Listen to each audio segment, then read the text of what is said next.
Hi, I'd like to talk to you tonight about the coming week, which includes chapters 6 and 7 in the text. And chapters 6 and 7 are about the franchise, moving teams, starting teams, locating teams.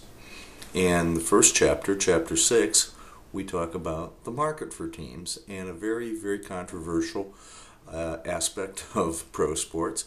It's public financing of professional sports teams, essentially public financing of private businesses.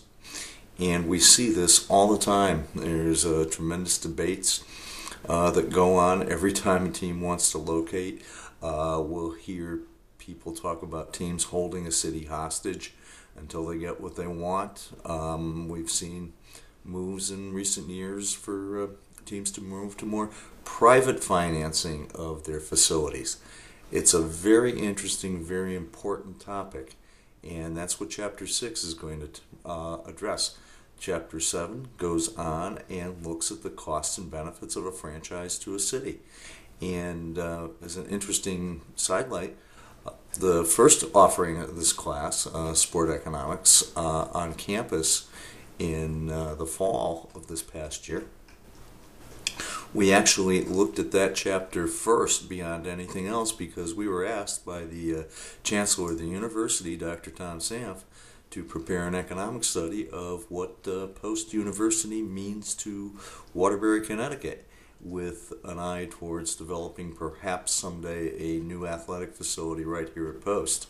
So we used a lot of the material that you'll see in chapters 6 and 7 to go and develop an economic model and an economic plan and an economic forecast.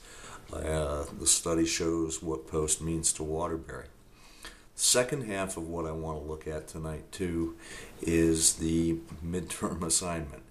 I tend to do my midterm assignments online in week 5 and then my final in week 8, and that's exactly what we have here. I rewrote and rethought and reinvented this midterm about 8 times over the last 3 or 4 days, because what I was trying to do was come up with an assignment that wouldn't be too weighty, too burdensome, but could still tie in all the things we've been talking about in the first 4 weeks. And I hope I've done that.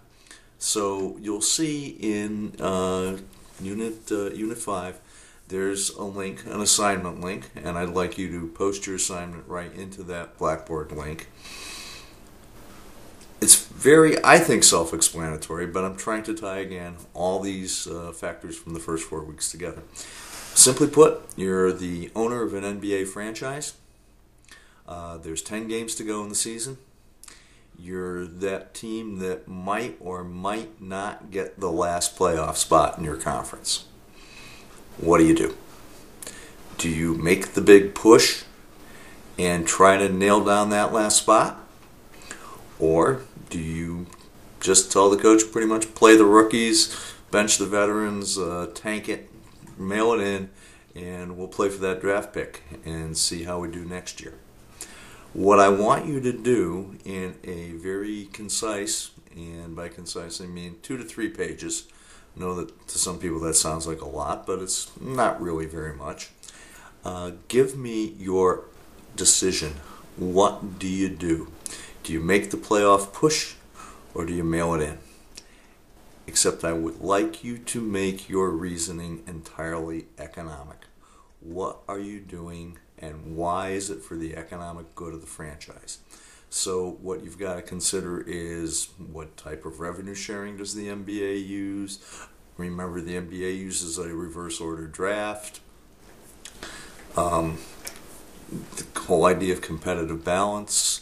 Who would you be playing in the first round or two? This is very important to the whole analysis. And I think this is going to allow you to take into account everything that we did in the first 4 weeks, put it together, and in a fun sort of way, which is actually kind of topical, and every year it will be, have an exercise in what kind of thinking do you have to do from the economic side of running a sports franchise? So that's where we are this week. Thanks for your attention. I think we had a little more fun with the competitive balance questions, and I see quite a few opinions. See, to some people, the promotion and relegation system was new, and I may talk about that later because there are some real serious economic implications in world sport using that, and I can give you one specific example I'd like to bring up later. Okay, so that's where we are, and good luck this week, and I'll be talking to you later in the week. Thank you.